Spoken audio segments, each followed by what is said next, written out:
I've always loved night drives, those long, empty American highways where it's just you, the road, and the hum of your own thoughts. I was hauling freight in my old 2014 Peterbilt 389, coming out of Cheyenne, headed southbound on I-25. Clear skies, cold air, just past midnight. The kind of silence you don't get anywhere else. The route was familiar. I'd done it a dozen times. But tonight, something felt off. At exactly 12:47 a.m., I passed mile marker 313, a green metal sign bent at the corner, flickering in the headlights for a second. I remember it clearly because my radio suddenly cut to static, then dead silence. No weather alerts, no dispatcher, just gone. That kind of thing doesn't happen, not with CB radios. I turned it off, figuring I'd fix it later. Just up ahead, I saw what looked like a car on the shoulder, hazards on. A red Ford Taurus, mid-2000s model, hood up, no one inside. I slowed a bit, glanced as I passed.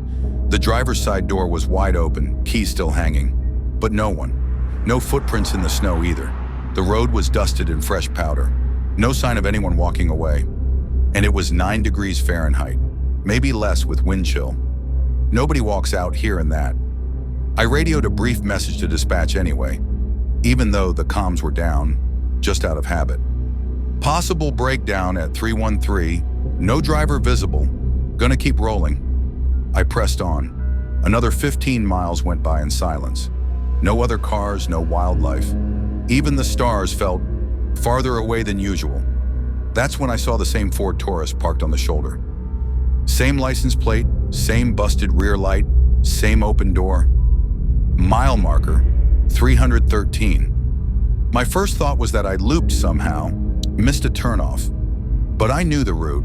I'd driven it in daylight, in snow, even in storms. There are no loops on I-25. It's straight. I hit the brakes, hard.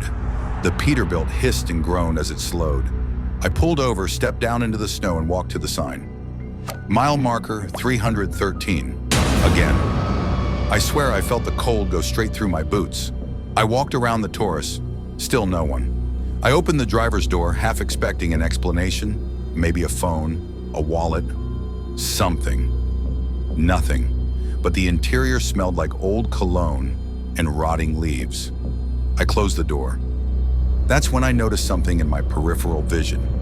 A man standing about 30 feet into the field, facing the woods. Not moving, no jacket, just jeans and a white undershirt, barefoot, in the snow. I called out, "Hey, you all right?" No response. I didn't want to get closer. Every instinct in me screamed, "Get back in the truck." I did. I locked the doors, checked the mirror. The man was gone. I don't remember accelerating. I don't remember how I hit 75 miles per hour, but I was flying down the road. My headlights lit up mile marker 312. I exhaled. Okay, I was moving forward again. Then 313 again. I passed the Taurus again. This time it was running. Exhaust fumes puffed from the tailpipe. The driver's seat was occupied. A woman, pale, motionless. Long black hair draped over her face.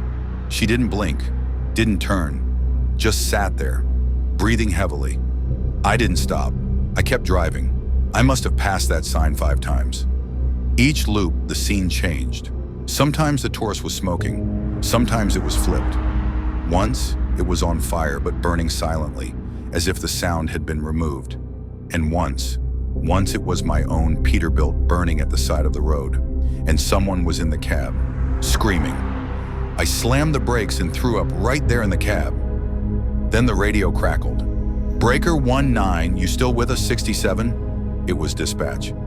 "You've been off radar for 3 hours. Your last ping was mile marker 313. I choked out a reply. I've passed that sign 6 times. I don't know where I am. Silence. Then a different voice came through, one I didn't recognize. A whisper. "You were supposed to stop." I threw the mic down. Every instinct screamed, "Leave the truck, run into the woods, anything but stay on this road." But I didn't. I just kept driving. Finally, I saw a light ahead, a rest stop. I pulled in, engine idling, stepped out, knees shaking. A single vending machine buzzed outside the restroom. Everything else was dark, too quiet. I walked to the bathroom, splashed my face, stared at myself in the mirror. I looked older, exhausted. My reflection blinked twice even when I didn't. And then, the bathroom door creaked open behind me. A woman stood there, pale, wet hair, no shoes, the same one from the Taurus. She opened her mouth. A breath, long, ragged, echoed in the tiled room. "You never left mile marker 313, she whispered. When I woke up, I was in my cab. The engine was off, everything dead. My phone showed 2:44 a.m. Again. I checked the dash cam later. 4 hours of footage, all of it. Me, driving, past mile marker 313, over and over and over. No car, no woman, just me, and that sign. They say some places aren't just haunted. They're traps, echoes, loops. And me? I think I'm still driving that stretch. Maybe you'll pass me one night. Just don't stop. Not at mile marker 313.